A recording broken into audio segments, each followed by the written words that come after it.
Essa mulher tá te perseguindo? Acho que uns 6 meses, talvez. E por que você demorou tanto pra denunciar? Ela precisa de ajuda. Ela vai no meu trabalho, vai na minha casa, ela fica me mandando e-mails, tipo, o tempo todo. Eles têm algum tipo de ameaça? Aqui. Alguém magoou você, não foi? Quem foi? Marta, será que você pode soltar minha mão, por favor? Marta, por favor! Não se atreva!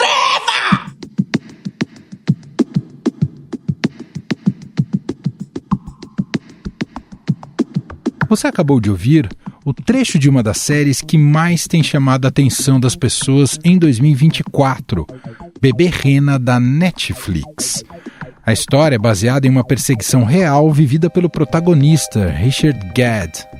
Após um encontro casual com uma mulher, o ator recebeu cerca de 41 mil e-mails, 350 horas de mensagens de voz, 744 tweets, 46 mensagens no Facebook e 106 páginas de cartas. I remember when I was getting stalked in real life, I do remember thinking, having these thoughts like, well, this is nothing like it is on television or in a film, where it's kind of, you meet someone normal, they get a bit weirder, they get sinister. It felt like I was met with someone who was quite unwell and needed help. Fiona Harvey, a verdadeira Marta, disse em entrevista que, na realidade, Richard Gere era psicótico e completamente louco.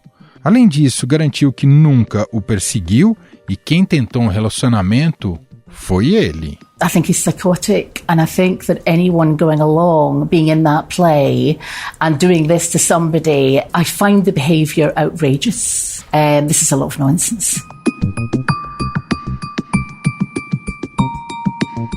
Após o sucesso da série, um caso acontecido aqui no Brasil passou a ser conhecido na mídia. Uma mulher foi presa por stalking depois de perseguir durante 5 anos um médico e sua família em Ituiutaba, Minas Gerais. A jovem de 23 anos estava foragida desde março do ano passado e foi presa no último dia 8 em uma universidade de Uberlândia, onde cursava nutrição. Ela também foi acusada de furto, ameaça e extorsão. Kawara foi presa no início do mês por stalking, prática considerada crime desde 2021. É quando uma pessoa persegue outra, pessoalmente ou por qualquer outro meio, como telefonemas e mensagens. A pena varia de 6 meses a 2 anos de prisão. A suspeita teria começado a persegui-lo, alegando estar apaixonada por ele, segundo a denúncia. Como ele resistiu ao assédio, ela passou a fazer ameaças e começou a ligar para familiares do profissional. Em uma das ocasiões, a jovem invadiu o consultório do médico, que atendia uma paciente, e agrediu a mulher dele. O médico e sua mulher registraram 42 boletins de ocorrência por perturbação do sossego, lesão corporal, ameaça e extorsão. Em um dia, ela chegou a enviar 1.300 mensagens e a fazer mais de 500 ligações por celular. Ela ficava me esperando na esquina do meu trabalho. Ela invadiu a minha clínica. Eu fui perseguido várias vezes. Ela teve acesso ao meu celular e ela começou a passar mensagens para mim. Então ela começou a passar fotos perturbadoras mesmo, amarrando lençol, corda no pescoço, despedia de mim. Eu entrei em pânico. Eu troquei de número de celular umas 3 ou 4 vezes, mas eu parei de trocar porque eu vi que era totalmente inútil. Ela tinha uma facilidade incrível em achar meu número novo. O que você ouviu foi a declaração do médico feita ao programa Fantástico da TV Globo. A defesa da jovem disse que o médico e sua cliente tiveram um relacionamento e que ela apenas buscava manter a relação. O stalking é a prática de perseguir uma pessoa de forma sistemática, postando comentários invasivos em suas redes sociais, fazendo ligações telefônicas de forma insistente e incômoda. Seguir a rotina da pessoa fazendo abordagens inconvenientes também pode ser uma forma de stalking. A prática começou a ser considerada crime em março de 2021, quando foi incluída no Código Penal. A pena é de 6 meses a 2 anos de reclusão e multa. Em média, 147 pessoas registram boletim de ocorrência por dia devido a casos de stalking no Brasil, segundo a edição mais recente do Anuário do Fórum Brasileiro de Segurança Pública. Proporcionalmente, o crime foi mais frequente no Amapá, onde foram notificados à polícia 207 casos a cada 100 mil mulheres.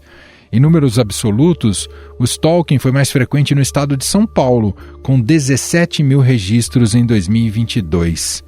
O governo de São Paulo orienta que todas as vítimas de perseguição, inclusive cibernética, façam registros dos casos. Segundo a Secretaria de Segurança Pública, todas as delegacias físicas estão aptas a registrar a ocorrência como a delegacia eletrônica.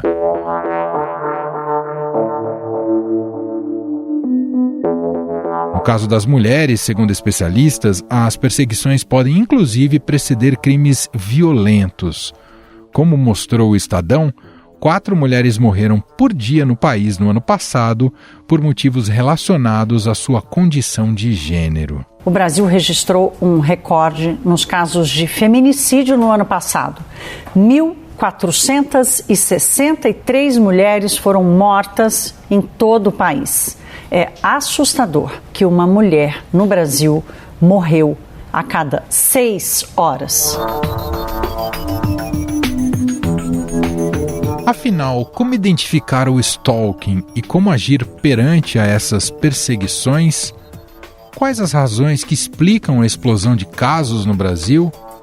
Quais os perigos que uma situação dessa pode trazer para a vítima? Sobre estes temas, vamos conversar com a psicóloga Juliana Cunha, diretora da SaferNet.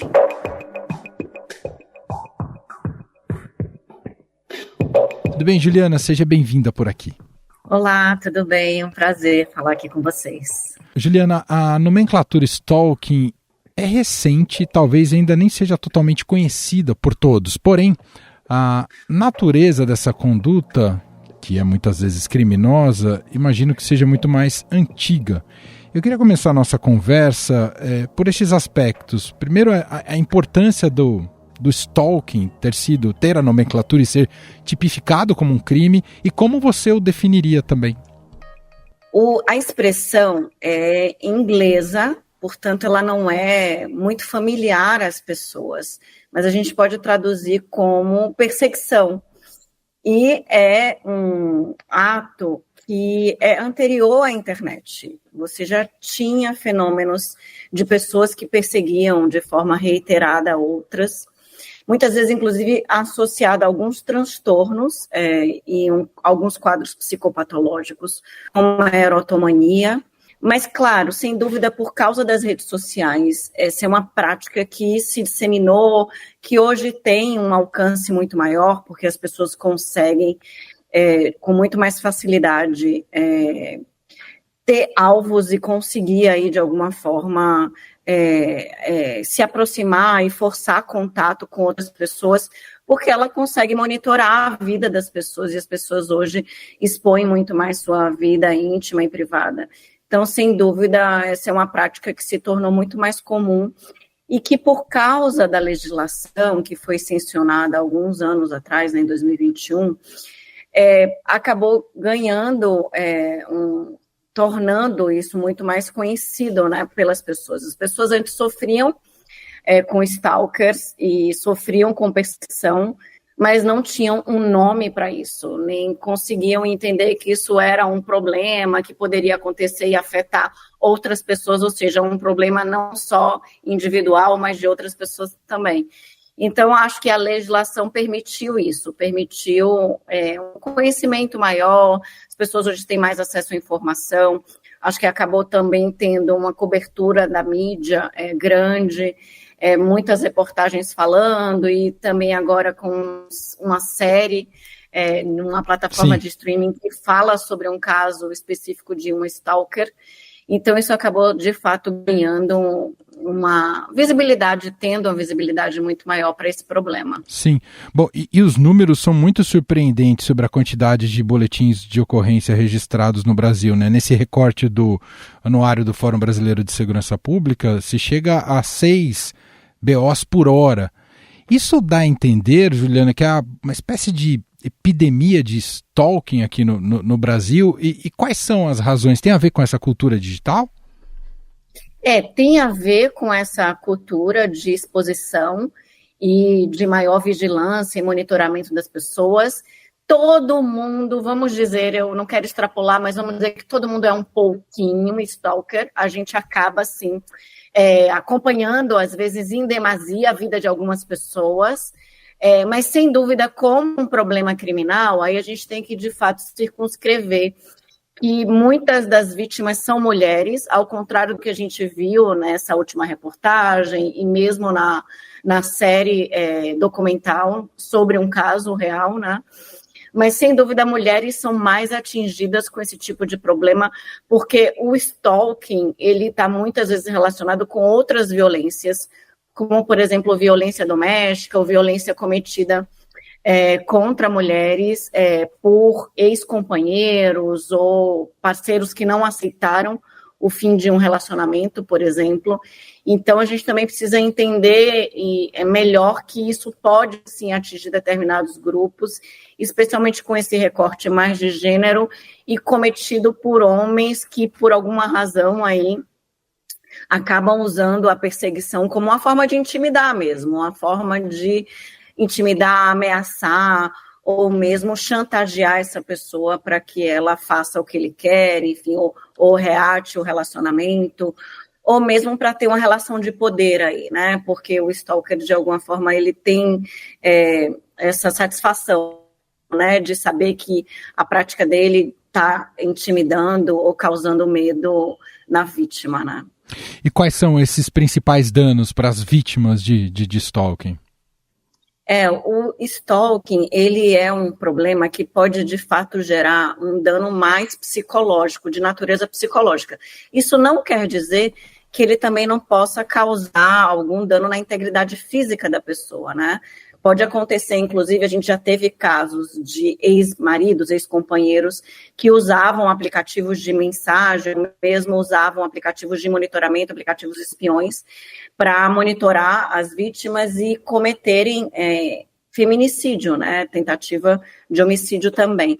Mas a maioria dos casos envolvem danos psicológicos, ou seja, essa pessoa de fato passa a desenvolver um medo recorrente, ou muitas vezes um quadro de ansiedade, porque ela sabe que se ela mudar de emprego, ou se ela for para a faculdade, esse stalker vai começar a perseguir ela nesses espaços, e aí isso pode, por exemplo, gerar um problema no trabalho dela, ser demitida, ou as pessoas se afastarem dela. Tem um dos traços aí específicos dessa prática, de que essa pessoa começa a perseguir outras pessoas no mesmo círculo de amizade da pessoa.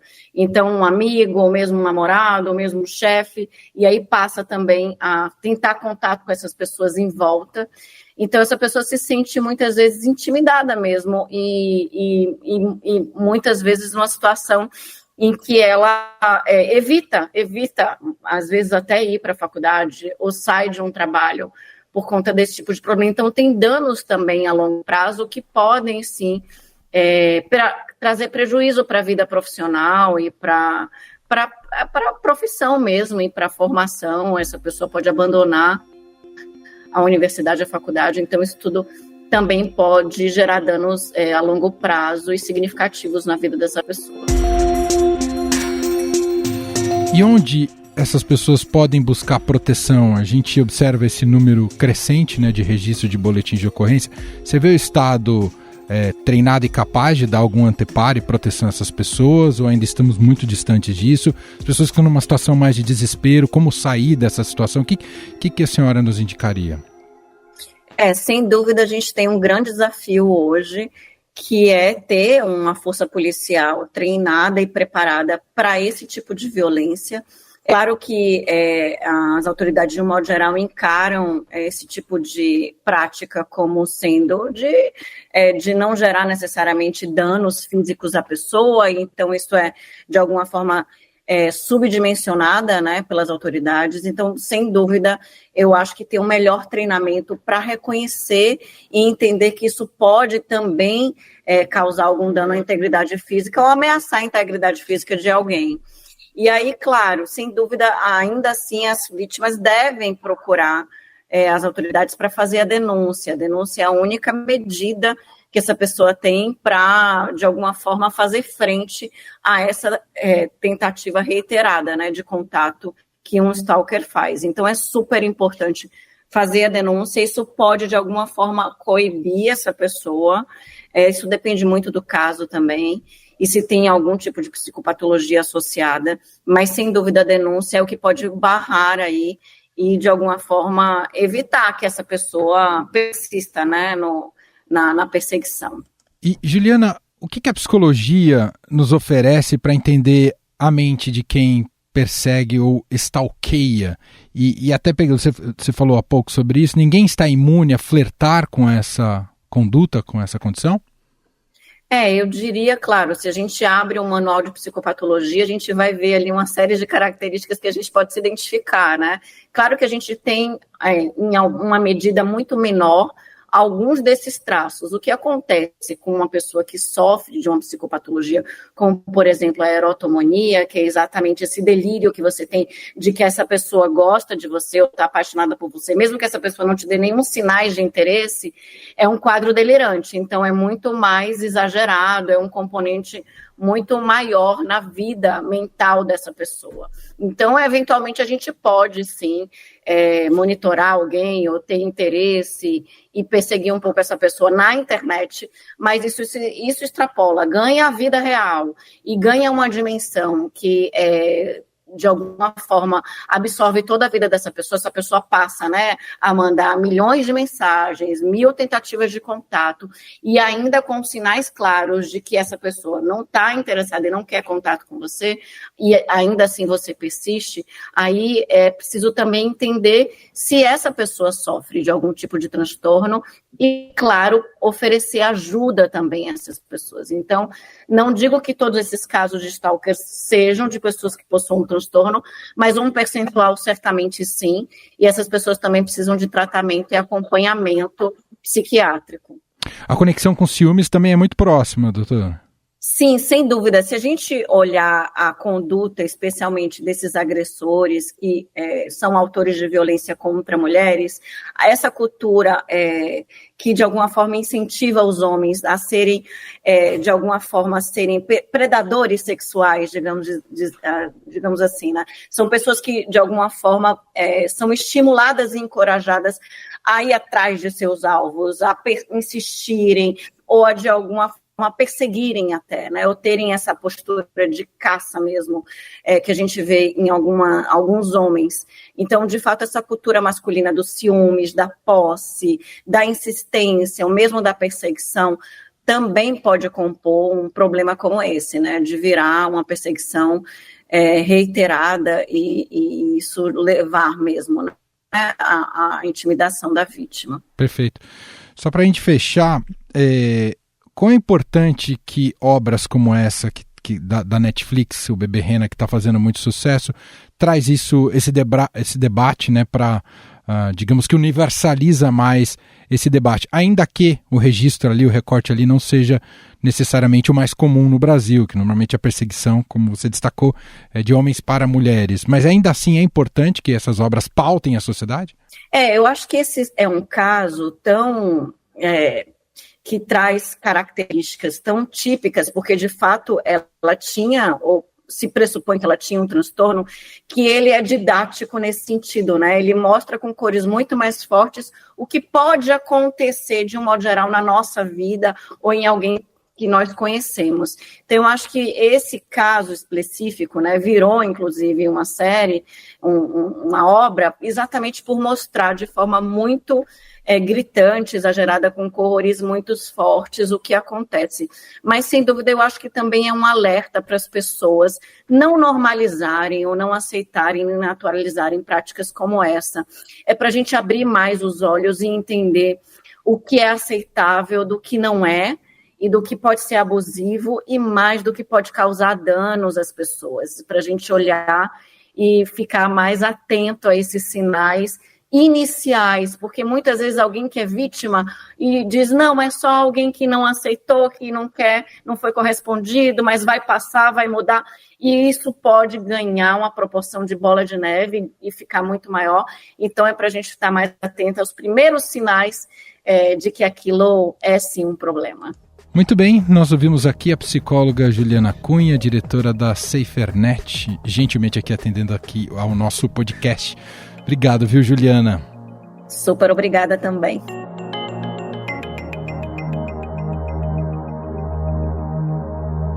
Estadão Notícias.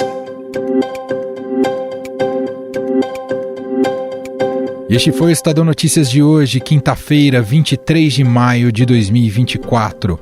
A apresentação foi minha, Emanuel Bonfim. Na produção, edição e roteiro, Gustavo Lopes, Jefferson Perleberg e Gabriela Forte. A montagem é de Moacir Biasi.